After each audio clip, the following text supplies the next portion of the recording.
If you've been spending your interviews trying to prove you're just like them, stop. You're making yourself invisible to the very people who need to hire you.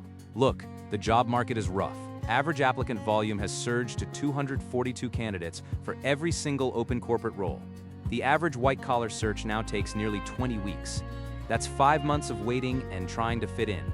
But here's the truth. When you try to blend in, you become a commodity. You're just another resume in a stack of hundreds.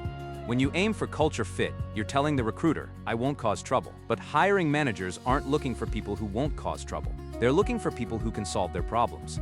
If blending in is a trap that keeps you stuck in a half-year search, we need to talk about what the people who get hired in weeks are doing differently.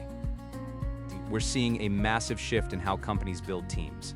81% of organizations have transitioned to skills-based hiring. They're focusing on what you can actually do within an agile pod. This is where we move from culture fit to culture add. Think of the team as a puzzle.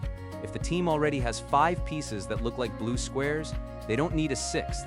They need the red triangle that connects those squares to the next department. I call this looking for functional friction. It's the specific gap in their team that's causing heat, delay, or stress. Companies prioritizing this culture add approach see a 35% increase in innovation. They want the missing piece, not the mirror image. How do you show them you're that missing piece without sounding like a wild card?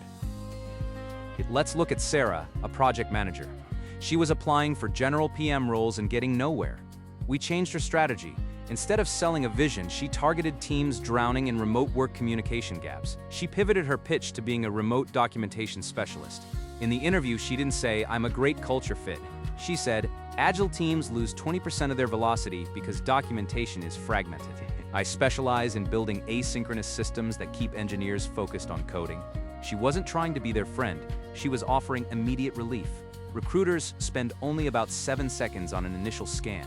Sarah's new pitch landed her 3 offers in 4 weeks, including one with a 25% salary premium. Don't sell the dream when they're buying a fire extinguisher. What's the fire in the department you're applying to right now? Even if you're a generalist or pivoting, being different is your highest leverage asset. Specialized roles in areas like AI command salary premiums of up to 56%. You don't have to be a genius, you just need to combine your unique background with a team's specific need. For Gen Z listeners, I know 63% of you prioritize value alignment over salary. That's great. But remember, you can't influence a company's values if you don't get through the door. Prove you're an indispensable culture add first. 99% of Fortune 500 companies use AI to screen for organizational alignment. If the AI sees you're exactly like the existing data set, you're replaceable. If it sees you bring a complementary skill they lack, you're a priority.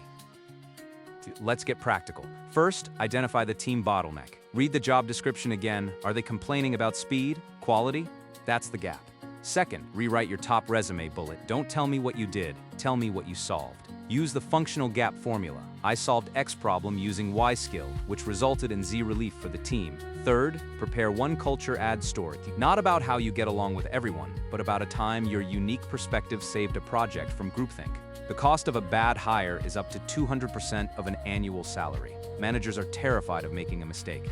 When you show up as the specific solution to their pain, you take that fear away. Stop fitting in, start adding value. Go solve that puzzle.